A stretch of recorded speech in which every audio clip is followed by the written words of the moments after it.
Okay, so we finished with apparent weight. We first started from force, right?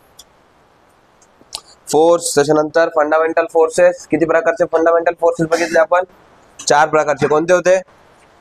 Gravitational, weak nuclear, strong nuclear and electromagnetic force, right. त्याच्यामधला सगळ्यात weakest force कोणता होता?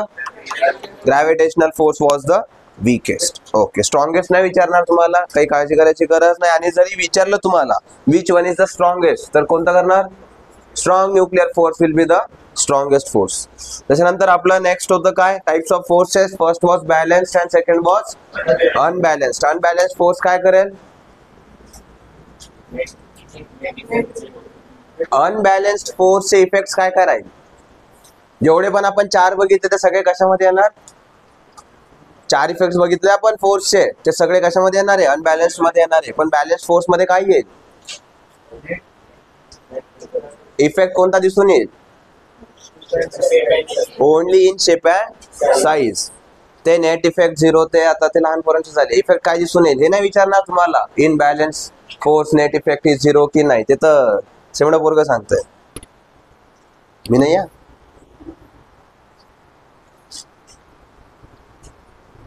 Okay. आणि जर एखादी body uniform motion मध्ये असेल तर त्याच्यामधला फोर्स काय असतो? It is a balanced force, किंवा force will be equals to 0. त्याच्यानंतर नेक्स्ट आपण बघितलं इनर्शिया. 3 types of inertia. कोणते कोणते होते? 3 types: rest, motion and direction. त्याच्यानंतर we saw Newton's first law of motion which was also called as law of inertia. Okay, म्हणजे जे inertia आहे तेच काय आहे आपलं? First law of motion. त्याच्यानंतर आपण बघितलंय मोमेंटम. मोमेंटम काय आहे? Product of mass and velocity. SI unit आहे की आपला एसआय युनिट काय त्याचं? आणि स्केलर आहे की vector? It is a vector quantity.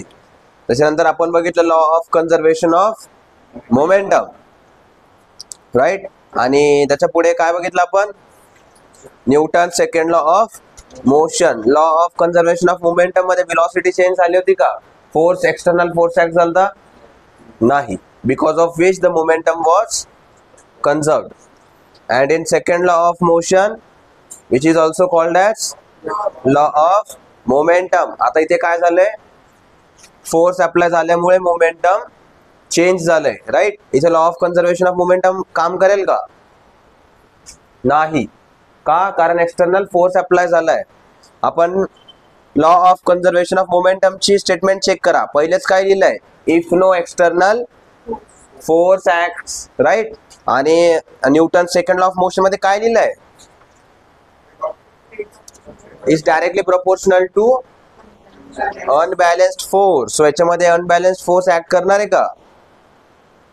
अरे सेकंड लॉ ऑफ मोशन मध्ये. आणि law of conservation of momentum मध्ये राहील का फोर्स? नाही. देन वी सॉ इम्पल्स. इम्पल्स काय होतं? फोर्स मल्टिप्लाइड बाय टाइम, किंवा it is also considered as change in momentum. बाकी त्याचे एक्झाम्पल्स वगैरे बघून घ्या, राईट. त्याच्यानंतर इम्पल्स काय आहे? वेक्टर क्वांटिटी आहे की स्केलर आहे? It is a vector quantity. Vector कसं काय? फोर्स मल्टिप्लाइड बाय टाइम आहे. फोर्स कसा आहे? आणि टाइम स्केलर. सो स्केलर आणि वेक्टर मल्टिप्लाय केल्यानंतर रिझल्टंट क्वांटिटी कशी असते? It is always a vector quantity. Okay. So त्याच्यानंतर आपण काय बघितलं? Newton third law of motion, also called as law of action and reaction. त्याचे पण एक्झाम्पल्स बघितलेत आपण. Throwing a ball, on ball and वॉकिंगचे असे दोन एक्झाम्पल्स बघितले. दिलेत की नाही? असे बघायला लागलेत माझ्याकडे सगळे. ये क्या ही बातें चल रही है. नेक्स्ट काय होतं त्याच्यामध्ये? आता ॲपरंट वेट. ॲपरंट वेटचे किती केसेस आहेत? 5 केसेस. फर्स्ट केस मध्ये काय होतं? The lift is at rest. Apparent weight आणि ऍक्च्युअल वेट कसं असतंय? इक्वल. सेकंड केस काय होतं, लिफ्ट इज मुव्हिंग अपवर्ड और डाउनवर्ड युनिफॉर्मली. त्याच्यामध्ये काय होतं, weight apparent weight is equal to actual weight. Then third, when lift is accelerating upwards, त्या केस मध्ये काय होतंय, अपरंट वेट इज मोर. आणि त्याच्यानंतर आपलं केस 4, व्हेन लिफ्ट इज ऍक्सेलरेटिंग डाउनवर्ड्स, काय होतंय त्या केस मध्ये, apparent weight is less. And when lift is falling freely, काय होतंय, apparent weight is 0. आणि apparent weight कसं कॅल्क्युलेट केलं जातं, नाही, तिथे ऍक्च्युअल वेट आहे, mass into gravity. apparent weight काय असतंय बघा, लिहून दिलंय मी. apparent weight काय आहे apparent weight of a person in lift, अशी हेडिंग टाकल्याच्या खाली एक पॅराग्राफ लिहिलाय आपण, तो वाचा. त्याच्यामध्ये काय लिहिलंय, काय, apparent weight not the actual weight. actual weight will be mass into gravity. it is the reaction म्हणजे काय, जो फोर्स आपण वरतून खाली लावणार तो कोणता असतो, that will be the actual weight, right? So आपण जर वरतून खाली फोर्स लावला आणि खालून जर काही फोर्स आलाच नाही तर काय होईल, हा फोर्स ऍक्ट करेल आणि अनबॅलन्स फोर्स होईल. आणि अनबॅलन्स फोर्समुळे काय होईल, जमीन खाली जाईल का, सो जमीन खाली जाते का, तुम्ही तर बसलेले तर नाही का बरं, because there is an equal and opposite force acting on you and that is called as the reaction force. आणि हाच रिॲक्शन काय आहे, this is itself the apparent weight, म्हणजे जे वेट आपल्याला दिसून येणार आहे. आता खालून जर हे रिॲक्शनचा फोर्स वाढला मग काय होईल, बॉडी वरती जाईल. आणि अपीअरंट वेट जेव्हा कोणत्या केसमध्ये वाढलो तर आपलं चेक करायचं, कोणत्या केसमध्ये apparent weight was more, when the lift was accelerating upwards. आता हा फोर्स जर वाढला तर आपण वरती सरको, तर वरती सरकताना लिफ्ट पण वरती जात होते ना, त्याच्यामुळे काय झालं, अपीअरंट वेट वाढलं होतं. तर जेव्हा हा फोर्स कमी झाला होता आणि हा फोर्स जास्त होता तर तेव्हा काय होईल, हे खाली येत होतं आपलं. So lift was accelerating downwards. कळाले, अपीअरंट वेट काय आहे तर द रिॲक्शन, जे खालून ग्राउंड वरती लावणार आपल्याला तेच काय असणार आहे, आपलं अपीअरंट वेट. ओके,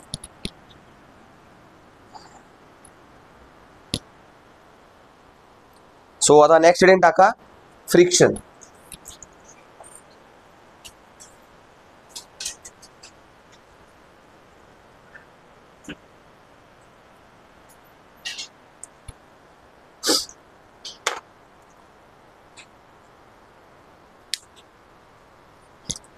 ओके, टाकली का हेडिंग.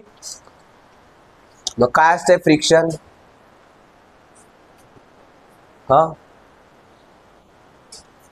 सांगा, तुमच्या शब्दात सांगा. Resisting force. ओके, हा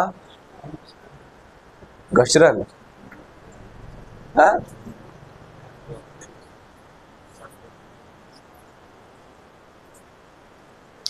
नेमकी फ्रिक्शन काय आहे. It is a type of force, pressure, momentum, acceleration. Force आहे नक्की, पक्का. Yes, friction is a type of force. लिहून दिल मी, थांबा, टेन्शन नका घेऊ, सब आएगा एक एक करके. असं काही झालंय का मी जे बोललो लिहून नाही दिलं, लिहून दिलंय. पहिले डिस्कस तर करा, माझ्या प्रश्नांचे उत्तर तर द्या. Will first start step by step. Okay, so friction कधी कधी ऍक्ट करत असते, रेस्ट मध्येच की मोशन मध्येच की दोन्ही केसेस मध्ये, किंवा असं काही असतंय, only during motion, not during the rest. हा, रेस्ट मध्ये ऍक्ट नाही करत, फक्त मोशन मध्ये करतं, दोन्ही याच्यामध्ये करतं. आणि कॉन्टॅक्ट असणं गरजेचं आहे का फ्रिक्शन साठी, का कॉन्टॅक्टलेस पण फ्रिक्शन होतं. हा, पक्का.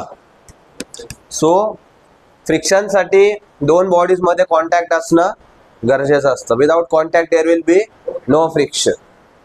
आणि विदाउट कॉन्टॅक्ट कोणता फोर्स ऍक्ट करत असतोय आणखी, आणि आणखी कोणता असतोय का? ग्रॅव्हिटेशनल फोर्स झाला तर त्याचा कॉन्टॅक्ट लागत नाही. मग आणखी कोणता फोर्स असतोय? Yes, electromagnetic force.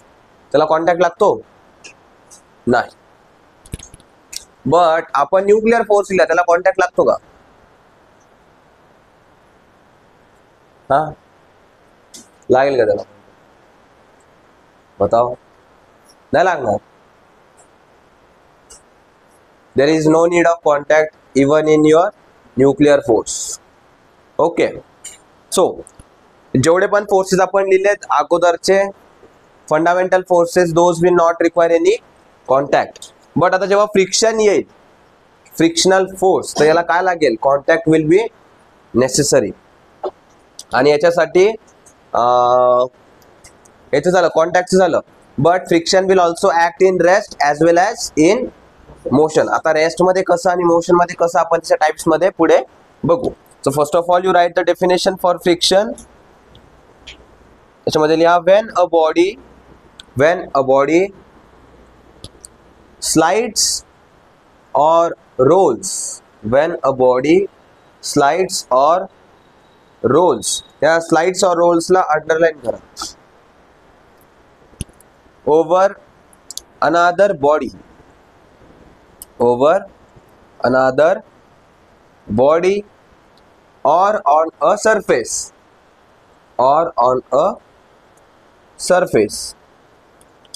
then a force ला double underline, then a force opposing the motion,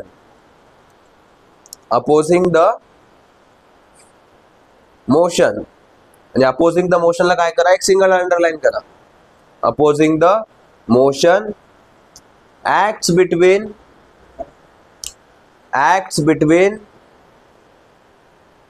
those surfaces of the body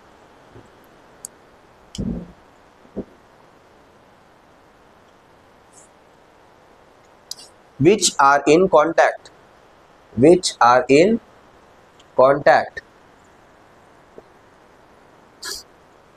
and this force is called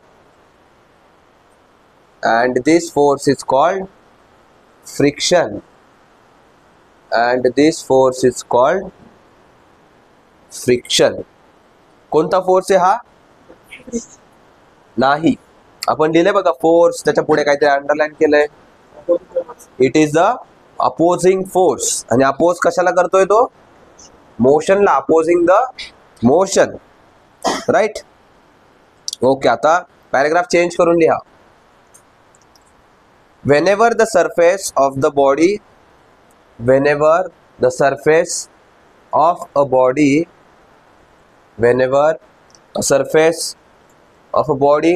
slides over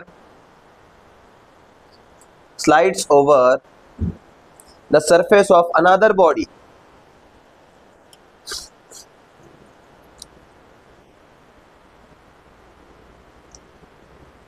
okay. इथपर्यंत लिहिलंय. आता हे काय आहे? एक सरफेस आहे. याच्यावरती काय आहे? आपण एक बॉडी ठेवली आणि याला काय करतोय आपण? आता याला पुढे ढकलतोय आपण. तर फ्रिक्शन होईल त्याच्यामध्ये काही ना काहीतरी. तर ते फ्रिक्शन हा सरफेस त्या बॉडीवरती टाकणार आहे की ती बॉडी सरफेस वरती टाकणार आहे? हा, काय होईल बताओ?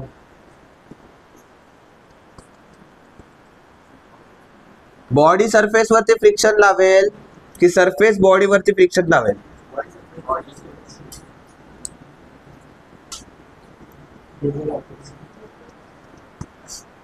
दोन्ही पण होईल. पक्का.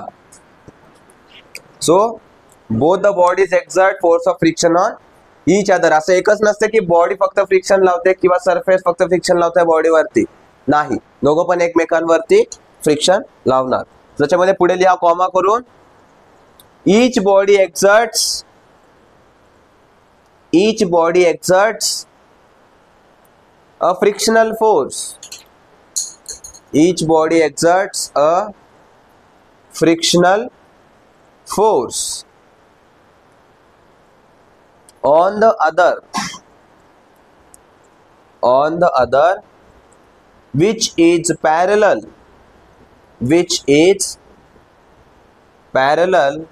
to the surface in contact, which is parallel to the surface in contact.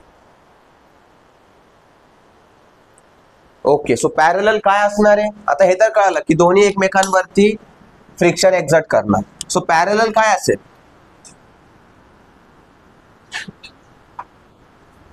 हा ही झाली बॉडी, ही तर पुढे सरकतीये.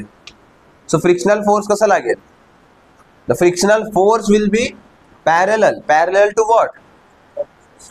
The surface. आपला हा सरफेस आहे, सो या सरफेसलाच पॅरलल फ्रिक्शनल फोर्स लागेल. जर आपण आता हा फोर्स ह्या डायरेक्शनला लावतोय and because of which this body is moving in this direction, तर फोर्स कोणत्या डायरेक्शनला लागेल? याच डायरेक्शनला लागेल की या डायरेक्शनला? इकडे का असं मध्ये लागेल? असं असं मध्ये किंवा असं बाहेर, असं काय होईल का? असं कधीच नाही होणार. It will be always in the opposite direction of the motion. आपण लिहितानाच लिहिले ना, force opposing the motion. So मोशनला अपोज झालं पाहिजे. सो मोशन कुठून कुठे होत आहे? From left to right. So frictional force कुठून ऍक्ट करेल? From left to right to left. So this will be आवर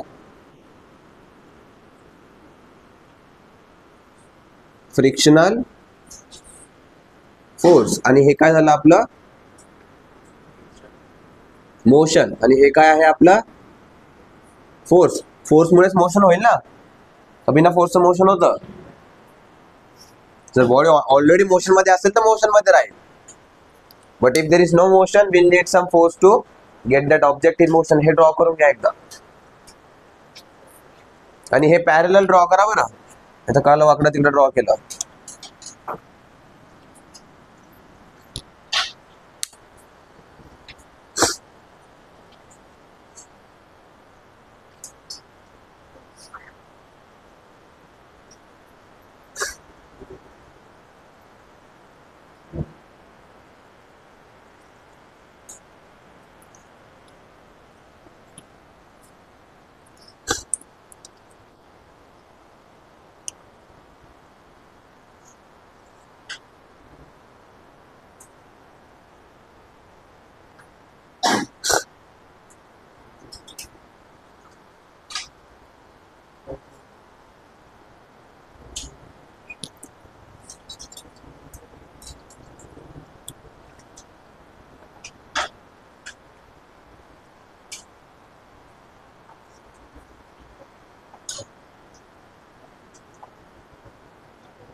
झाले बनवून? ओके. सो आपण फ्रिक्शनल फोर्स बद्दल काय काय बघितलं? इट इज सगळ्यात पहिले कॉन्टॅक्ट फोर्स. आणि आपण जेवढे पण फंडामेंटल फोर्सेस लिहिले त्याला कॉन्टॅक्टची गरज होती का? नाही. देन हे काय असतंय? बोथ बॉडीज इन कॉन्टॅक्ट किंवा all bodies in contact apply it on each other. म्हणजे आता इथं आपल्याकडे दोन बॉडीज आहेत, पण दोन पेक्षा जास्त असले असते तर सगळ्याच बॉडींनी एकमेकांवरती तो अप्लाय केला असता. असं नाही की एकच बॉडी सगळ्यांवरती अप्लाय करते, असं कधीच नाही होणार. Every body will apply it on each other. त्याच्यानंतर आणखी त्याची डायरेक्शन कशी असेल? It will be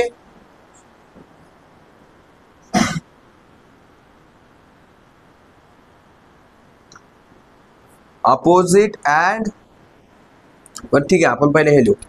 opposite to the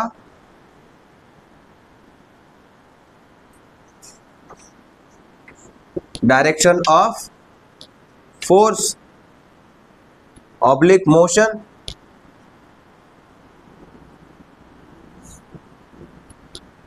right and final आणखी कसं राहील ते, इट विल बी पॅरलल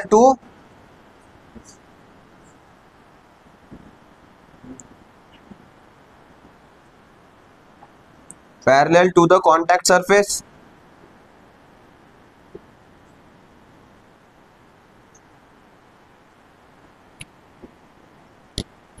या चार गोष्टी दिसून आल्यात का आपल्याला? हेडिंग काय टाकली का डायरेक्ट लिहायला सुरू केलं? लिहा, डायरेक्ट लिहा, काही प्रॉब्लेम नाही.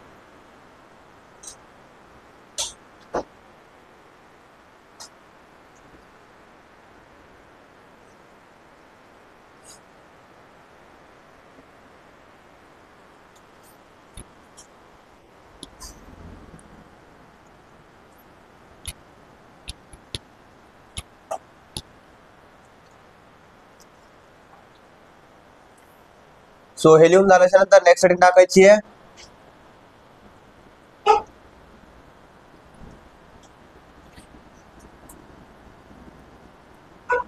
Types of friction, and in that first is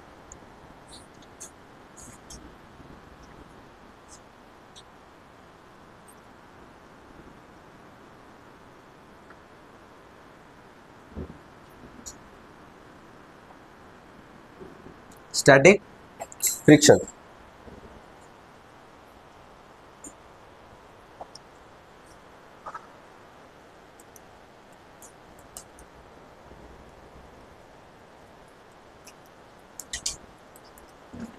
दिलं आहे स्टॅटिक फ्रिक्शन.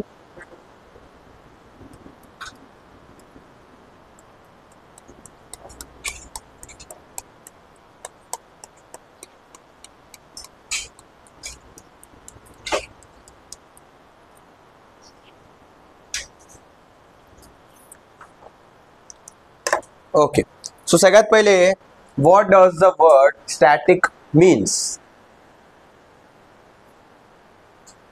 स्टॅटिक चार्ज असं काही ऐकलंय का अगोदर? सो ते स्टॅटिक चार्ज काय होतं का नाही ऐकलं? स्टॅटिक चार्ज पण स्टॅटिक हा शब्द तर ऐकलाय का?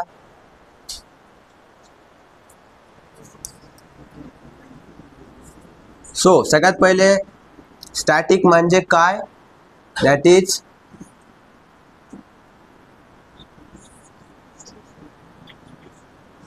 आता हे काय ना बिबळ आहे ना, स्टेशनरी किंवा we can say at rest. मग आता सांगा, अरे हा एक पॉइंट लिहायचा म्हणून येतो ना आपला की friction is present in motion as well as in rest. हा पॉइंट लिहायचा राहून गेला. आहे का जागा? पक्का नाहीये? म्हणजे वरच्या बुकच्या वरती जागा आहे का तुमच्याकडे? नाहीये तर मग हातावर लिहा, असं गोंधून आणा उद्या इथे. काय लिहिणार आहे? म्हणलं हा इम्पॉर्टंट पॉइंट राहिला आपला, आपण लिहून असू द्या.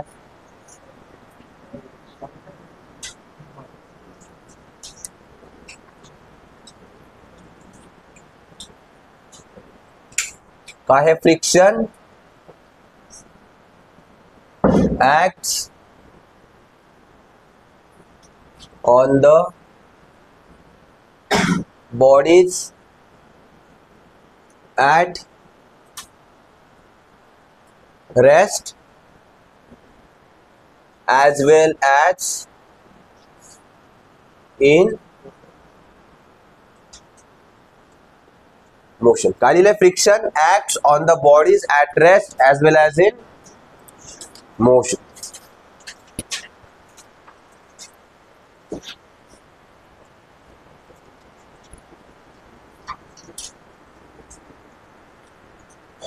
Okay, so back to our topic. काय होतं स्टॅटिक फ्रिक्शन म्हणजे काय, when the bodies are stationary or at rest, तेव्हा आपलं स्टॅटिक फ्रिक्शन काम करत असतं. ओके. तर आता स्टॅटिक फ्रिक्शन मध्ये लिहा पुढे, it comes into play between, it comes into play म्हणजे खेळायला येतं असं नाही, it comes into play between two surfaces, between two surfaces in contact,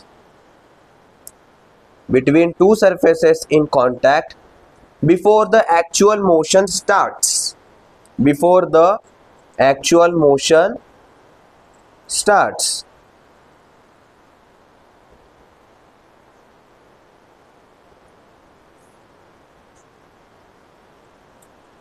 okay. So motion start व्हायच्या अगोदर बॉडी कशामध्ये असेल, रेस्ट मध्येच असेल. ऑब्वियस आहे, एक तर दोनच स्टेट असेल, either the body will be in motion or at rest. So static friction will always work when the body is at rest. Okay. So आता मला सांगा, जर एखादी बॉडी आता रेस्ट मध्ये आहे आणि तिला मोशन मध्ये आणायचंय, तर मग हा फ्रिक्शन तेव्हा काम करेल की बॉडी असं रेस्ट मध्ये आहे तेव्हाच काम करेल. म्हणजे कळालं का तुम्हाला मी काय बोललोय? तर आता हे बघा, हे काय आहे, हे बुक आहे, या बुक वरती मी आता फोन ठेवलाय, राईट. सो आता स्टॅटिक फ्रिक्शन आता काम करतंय की जेव्हा मी या फोनला ढकलायला सुरू करेल तेव्हा काम करायला सुरू करेल. हा, जोरात ढकलू. जेव्हा हे ते रेस्ट मध्ये आहे तेव्हा काम करतंय की मी जेव्हा याला ढकलायला सुरू करतोय तेव्हा काम करतंय? नाही, जेव्हा मी त्याला ढकलायला सुरू करेल, when I will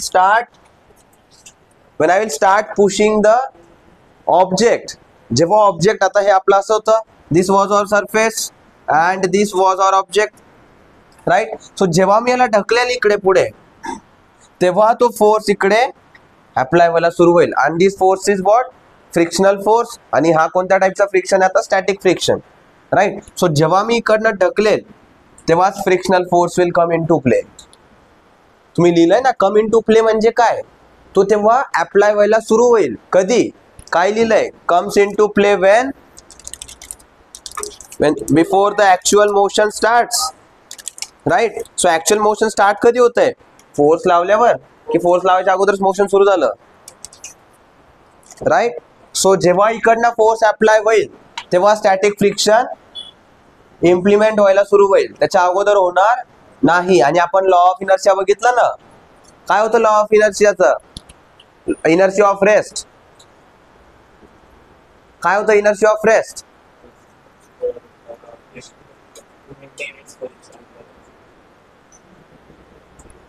when the body opposes to change its state from rest to motion, किंवा the body at rest remains at rest. आता ही बॉडी जर रेस्ट मध्ये आहे तर ही हलायचा प्रयत्न करेल का? नाही. जर हलणार नाही तर फोर्स कुठून येईल? आणि जर फ्रिक्शनल फोर्स अप्लाय होतोय तर मग इफेक्ट दिसून काय येत नाहीये. कळतंय काय बोलतोय मी? तर जर फोर्स अप्लाय होतोय तर आपल्याला काही चार पैकी एखादा इफेक्ट दिसून आला असता. म्हणजे काय झालं, आता जेव्हा आपण इकडनं फोर्स लावतोय तेव्हाच आपला स्टॅटिक फ्रिक्शनल फोर्स अप्लाय व्हायला सुरू होईल, त्याच्या अगोदर होणार नाही. आपण इफेक्ट्स ऑफ फोर्स सगळ्यात पहिले लिहिलंय. जर फ्रिक्शनल फोर्स अप्लाय होत असला असता, मला सांगा आपल्या चार पैकी एखादा इफेक्ट तरी दिसून आला असता? अरे असतं की नसतं? So static friction works only when we apply force. ठीक आहे. सो त्याच्या पुढे लिहा, खालच्या लाईन वरती लिहा, स्टार करून लिहा हा point. It is a self adjusting force, it is a self adjusting force which increases as the applied force increases.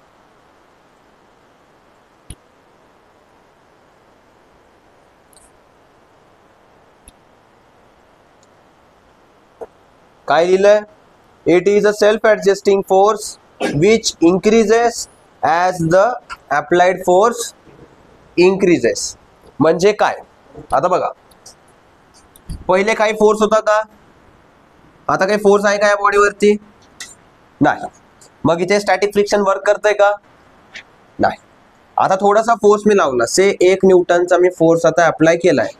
So frictional force पण कितीचा अप्लाय होईल? से मॅक्सिमम रेंज जी आहे हा 2 न्यूटन पर्यंतचा फ्रिक्शनल फोर्स आपल्याला स्टॅटिक फ्रिक्शनल फोर्स प्रोव्हाइड करू शकतो between the body and the surface. त्याची लिमिट इतकीच आहे. तर आपण 1 न्यूटनचा फोर्स लावला, बॉडी हलेल का? मग बॉडी जर हलणार नाहीये तर अपोजिंग फ्रिक्शनल फोर्स किती लागेल? हा हे याची मॅक्स लिमिट इज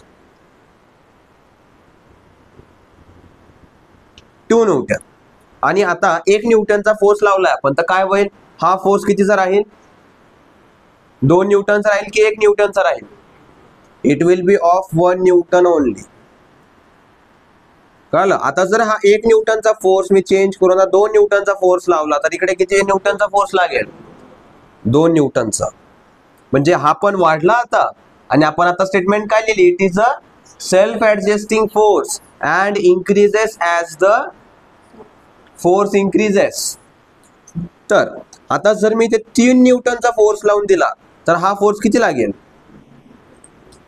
हा 2 न्यूटनचाच राहील का? कारण याची लिमिट किती आहे? 2 न्यूटन. 2 न्यूटनच्या पुढे हा जाऊ शकत नाही. आणि जर 3 न्यूटनचा फोर्स लागला आणि हा 2 न्यूटनचा फोर्स आहे तर काय होईल? आता बॉडी मोशन मध्ये येईल. कोणत्या डायरेक्शन मध्ये? In the direction of force. आणि फोर्स कोणत्या डायरेक्शनला आहे? From left to right.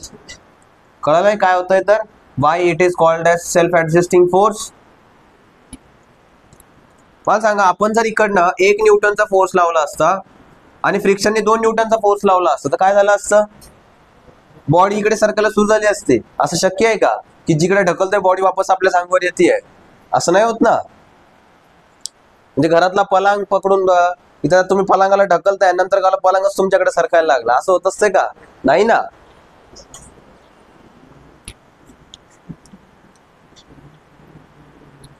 So static friction clear आहे आता. कधी ऍक्ट करतं? When an external force is acting on it, then it is the time when static friction comes into play. Okay, so आता next heading टाका, limiting friction.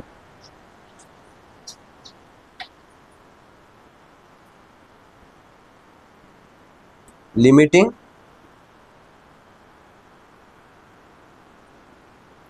Friction.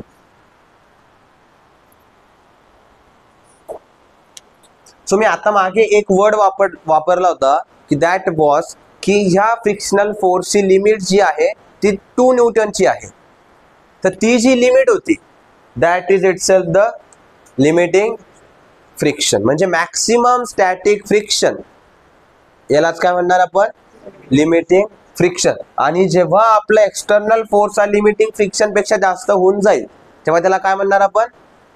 तेव्हा body आपली motion मध्ये यायला सुरू होणार. बरोबर का? लिमिट जेवढी लिमिट होती, लिमिटच्या पुढे आपण फोर्स लावला त्याच्यानंतरच आपली बॉडी मोशन मध्ये आली, तोपर्यंत मोशन मध्ये होती का? नाही. ओके, सो कळालं लिमिटिंग फ्रिक्शन म्हणजे काय? Maximum value of static friction हीच काय आहे? Limiting friction. आणि लिमिटिंग फ्रिक्शन पेक्षा जास्त फोर्स जर आपण लावला तर काय होणार? आपली बॉडी मोशन मध्ये येणार. कळालंय? सो आता याचं स्टेटमेंट मध्ये लिहा. काय लिहिणार? The maximum force of the maximum force of static friction which comes into play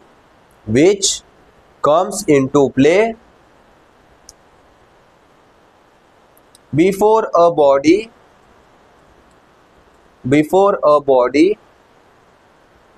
just begins the motion.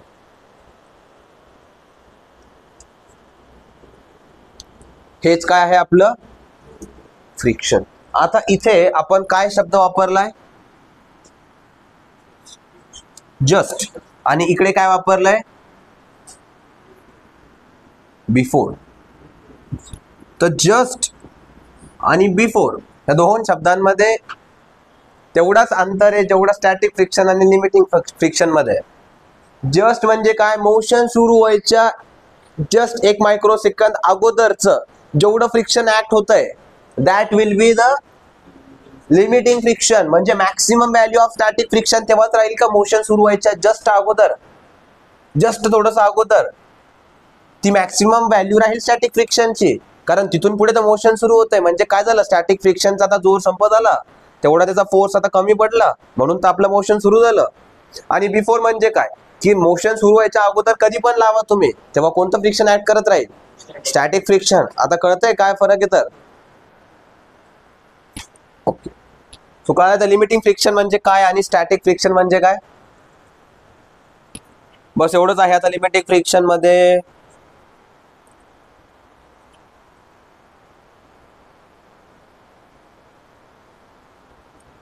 Okay, so limiting फ्रिक्शनची आणखी एक स्टेटमेंट लिहा, स्टार करून लिहा ती. It will be very important for you. त्याच्यामध्ये लिहा limiting friction does not depend, limiting friction does not depend on area of contact, on area of contact but depends on their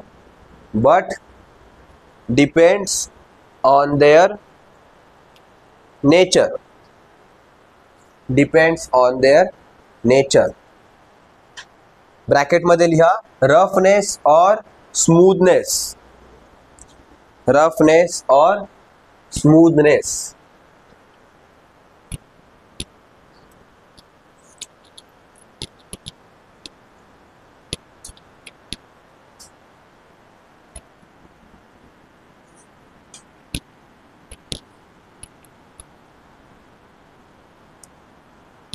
okay, आता next heading टाका third number, that is kinetic friction.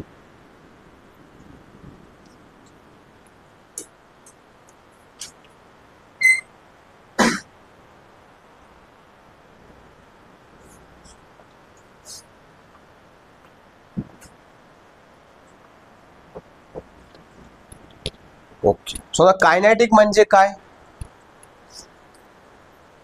माहितीये तुम्हाला. Kinetic energy तर काढली, मग kinetic energy कधी असते, motion मध्ये. सो कायनेटिक फ्रिक्शन कधी ऍक्ट करेल, मोशन मध्ये. When the body will be in motion, जेव्हा बॉडी मोशन मध्ये असते तेव्हा पण काय फ्रिक्शन ऍक्ट करत असते का. आणि जर फ्रिक्शन ऍक्ट केलं नसतं तर काय झालं असतं, बॉडी घसरली असते ना एकमेकांवरती, बॉडी पुढे धकली असते का. आता तुमच्या पायामध्ये आणि जमिनीमध्ये फ्रिक्शन आहे म्हणूनच तुम्हाला पुढे चालता येतंय. आणि हे जर जमिनीवरती आता पाणी पडलेलं असेल तर काय होतं, देवदर्शन होतं लगेच, दंडवत प्रणाम, है ना. ओके, सो कायनेटिक फ्रिक्शन मध्ये लिहा when a body moves over a surface,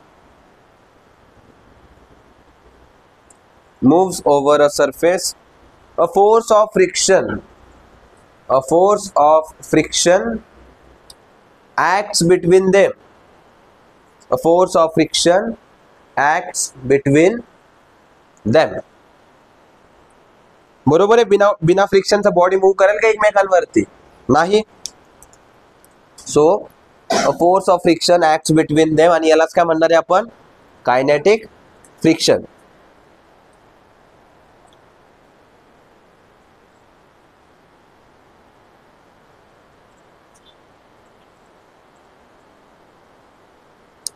okay, so त्याच्यामध्ये एक स्टार करून एक खाली लाईन लिहा, खालच्या लाईन वरती. and in that write down the kinetic friction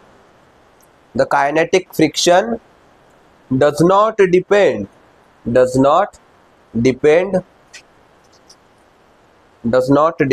on the magnitude of relative speed, does not depend on the magnitude of relative speed but for high speed it drops to 0. It drops to 0. It drops to 0 म्हणजे जेव्हा value speed आपली खूप जास्त असते, खूप जास्त means it will be like in 300, 500 and so on. जर तेवढी स्पीड असेल तर तेव्हा काय होतं, स्टॅटिक फ्रिक्शन तेव्हा कमी होतं. आपले जे नॉर्मल गाड्या आहेत ते कितीच्या स्पीडने जाऊ शकतात, 100, 150, मॅक्स 200, खूपच जास्त गेलं तर. सो तेवढ्या स्पीड वरती पण आपलं जी कायनेटिक फ्रिक्शनची व्हॅल्यू आहे that will not drop that much. But जर स्पीड खूपच जास्त झाली आहे तर त्या केसमध्ये काय होईल, the kinetic frictional value will become 0. Okay. So kinetic friction पण पुढे दोन प्रकारचे असतात. त्याच्यामध्ये लिहा टाइप्स ऑफ कायनेटिक फ्रिक्शन. असं नवीन हेडिंग नका करू, कायनेटिक फ्रिक्शनच्याच खाली लिहा types of kinetic friction. And in that first one will be rolling friction.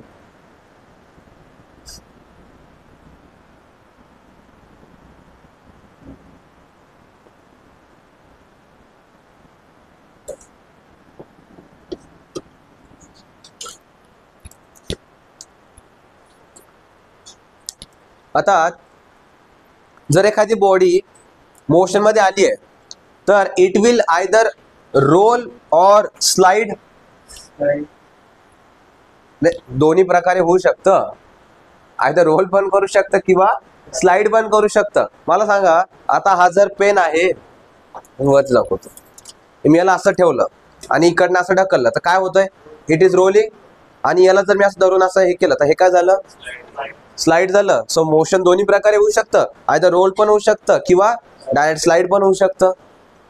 So depending upon its type of motion, either it is rolling और स्लाइडिंग, आपल्याकडे दोन प्रकारचे kinetic friction आहे. So first is rolling friction. So rolling friction मध्ये काय लिहिणार आता,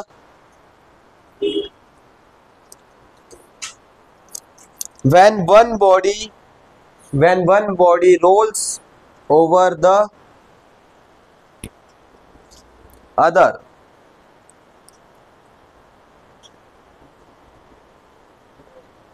rolls over the other body. Rolling आणि स्लाइडिंग मध्ये फरक कळाला. रोलिंग मध्ये काय होणार, बॉडी गोल गोल फिरणार आणि स्लाइडिंग मध्ये काय होणार, घसरत जाणार. आपण आता ट्रेकिंगला गेलो होतो ट्रेकिंगला, ट्रेकिंग वरती जर दगड खाली गेला तर तो कसा होत जातो, रोल होत जातो. आणि तुम्ही जर खाली गेले तर कसे जाता, स्लाइड होत जाता. कळालं आता फरक. बेस्ट. आता याच्यापेक्षा आता भारी एग्जांपल मेरे डिक्शनरी से बाहर हो गया अभी. ठीक आहे. Okay. So one body rolls over the other, तेव्हा काय होणार, frictional force, rolling frictional force will come into play. आणि त्याच्यानंतर आणखी एक पॉइंट लिहा स्टार करून. आतापर्यंत फ्रिक्शन वरती जास्त क्वेश्चन्स नव्हते विचारले गेले, बट आता मागच्या काही 2-4 एक्झाम्स पासून फ्रिक्शन वरती क्वेश्चन्स विचारले जातात. सो फ्रिक्शन तुम्हाला क्वेश्चन्स त्याचे be ready for that. Okay. So त्याच्यामध्ये लिहा rolling friction is negligible. Rolling friction is negligible in comparison to static or kinetic friction. Static or kinetic friction which may be present simultaneously, which may be present simultaneously, which may be present simultaneously. Simultaneously चा अर्थ काय मग आता याच्यामध्ये, everything all at once. बरोबर, म्हणजे सगळ्या गोष्टी एकाच टाइमला. कोणत्या गोष्टी, अरे आताच लिहिना सायमल्टेनियसली काय पाहिजे बघा, static, kinetic and rolling friction हे तीन जर सोबत आले तर त्याच्यामध्ये सगळ्यात कमी व्हॅल्यू कशाची असेल? Rolling friction will have the least value. Okay, और it will be negligible. Then second is rolling झालं. आता काय राहील? Sliding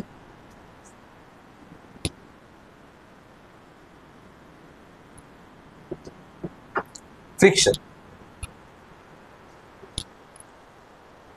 okay, so sliding friction कधी होईल? when one body slides over the other. so त्याच्यामध्ये लिहा when a body slides over other body.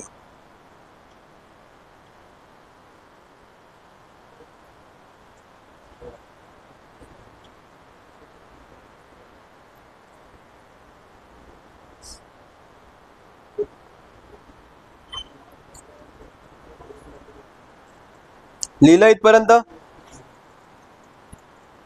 Okay, so आता एक क्वेश्चन आहे.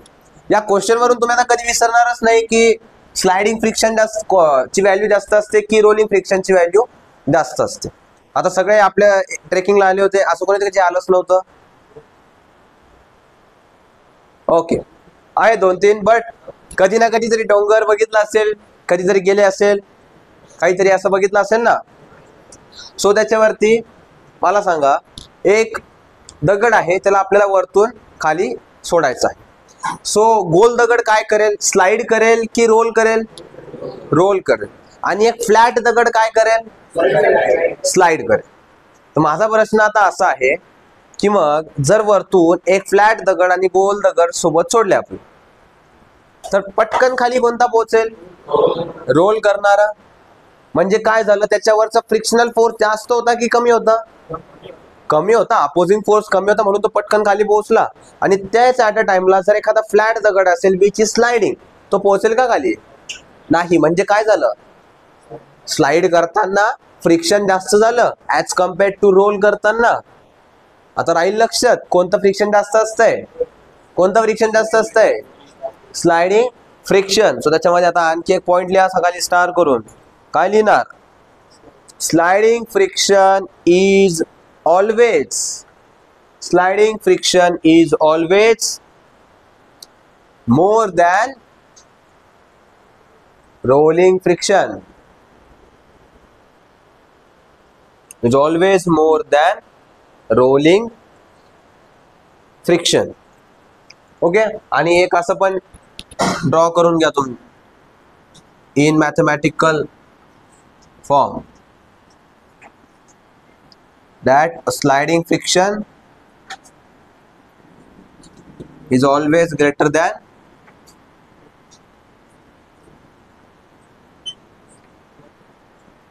rolling friction. आणि याला बॉक्स मध्ये लिहा.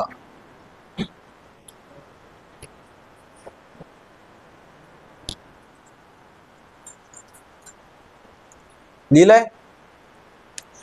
आणि मी हे सांगितलं, हे कसं लक्षात ठेवायचं? तर जी व्हॅल्यू मोठी असते त्याच्या साईडने मोठं तोंड उघडलं पाहिजे, आणि जी साईड छोटी असते त्या साईडने छोटी बाजू असली पाहिजे. ओके, सो हे झालं आता स्लाइडिंग आणि रोलिंग. तसंच स्टॅटिक, लिमिटिंग आणि कायनेटिक फ्रिक्शन मध्ये पण तर काही रिलेशन असेल. या तिघांपैकी कोणता ना कोणता तरी मोठा असेल ना, की तिघं पण सारखेच आहेत असं नाहीये. तर सांगा बरं, कोणती व्हॅल्यू सगळ्यात मॅक्सिमम असेल? हा, सगळ्यात जास्त व्हॅल्यू कशाची असेल?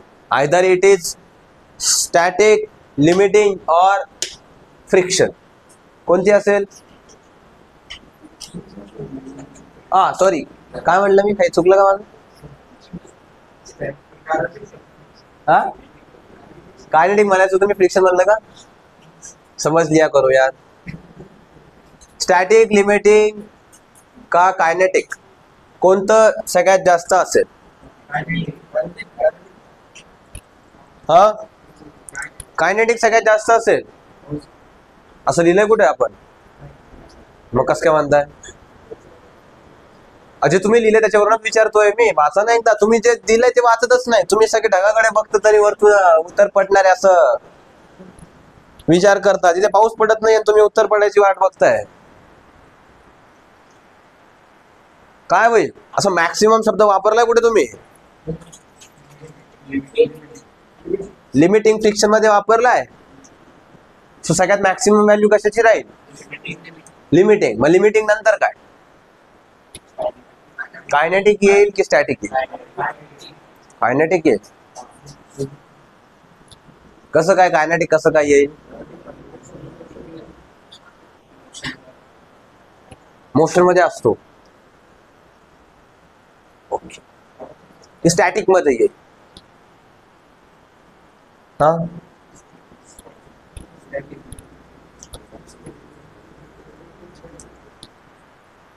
बताओ. सो लिमिटिंग फ्रिक्शन नंतर जी मॅक्सिमम व्हॅल्यू असते that is static and then comes the kinetic. अरे कधी गाडी ढकलली आहे? हा, तर गाडी ढकलली नसेल तर आज ढकलून बघा. ठीक आहे, आणता ना गाडी. सो एकाची गाडी घ्यायची आणि सगळ्यांनी बारी बारी ढकलून बघा. जेव्हा गाडी पहिले ढकलायची असते तेव्हा जास्त जोर लावावा लागतो का? वाय? बिकॉज मॅक्सिमम पॉइंट वरती आपल्याकडे लिमिटिंग फंक्शन ऍक्ट करत असते. लिमिटिंग फ्रिक्शन काय होतं? Maximum value of static friction. So static friction limiting friction पेक्षा कमीच असेल का?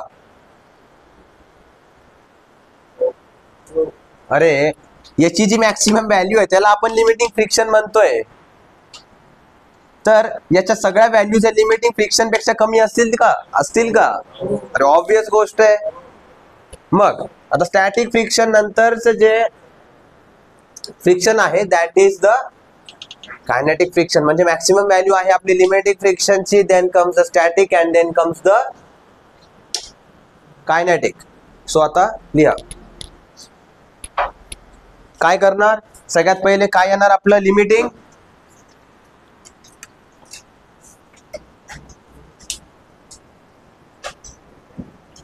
Limiting is always greater than the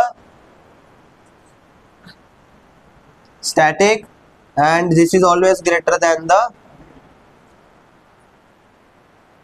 kinetic. आणि याला पण काय करायचंय?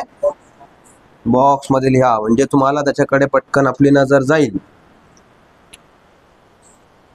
And this is also one of the previous year question asked.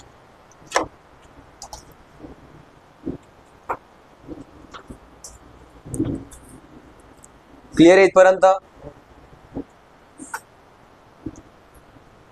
Okay. So उद्या आपण फक्त दोन टाइप्स ऑफ फोर्स राहिले, centripetal force and centrifugal force. तेवढे आपण एक 10-15 मिनिटांमध्ये कव्हर करू and then will start with our next chapter that is gravitation. Okay, so आज के लिए इतना ही.